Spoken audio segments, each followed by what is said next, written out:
விஸ்வாமித்திர முனிவரின் இயற்பெயர் கௌஷிகன். கௌஷிகம்ங்கிற நாட்டை அரசாண்ட மன்னர்.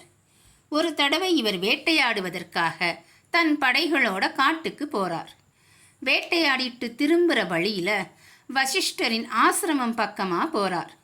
இவர்களை பார்த்த வசிஷ்டர், உங்களுக்கும் உங்களுடைய படையினருக்கும் நான் உணவு பரிமாறுகிறேன், நீங்கள் உணவு உண்டுவிட்டுத்தான் செல்ல வேண்டும் என்று சொல்ல, எனக்கும் என் படையினருக்கும் உங்களால் உணவு பரிமாற முடியாது.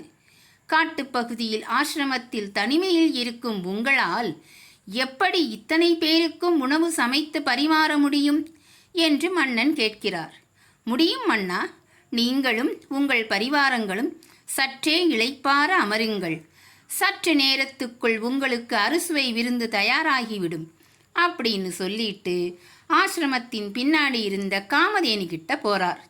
வந்திருக்கும் அனைவருக்கும் அறுசுவை விருந்து தயார் செய்து பணிப்பெண்கள் மூலம் பரிமாற வேண்டும் என்று சொல்ல, அப்படியே சற்று நேரத்தில் அறுசுவை விருந்து தயாரானது.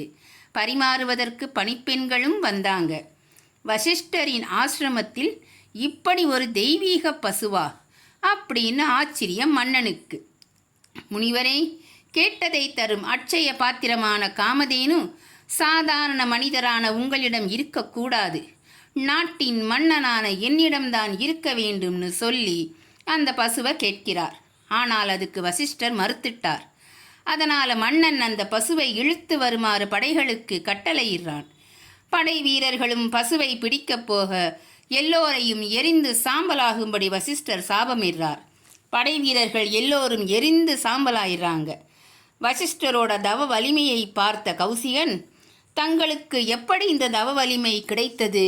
தங்களைப் போலவே நானும் பிரம்மரிஷி ஆக வேண்டும், அதற்கு நான் என்ன செய்ய வேண்டும் என்று கேட்க, கடுமையாக தவம் ஏற்றினால் மட்டுமே பிரம்மரிஷி பட்டம் கிடைக்கும்.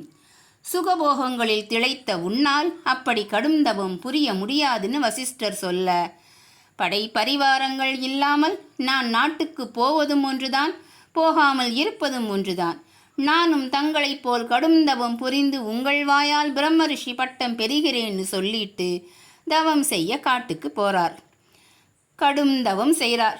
பல காலம் தவம் செய்கிறார்.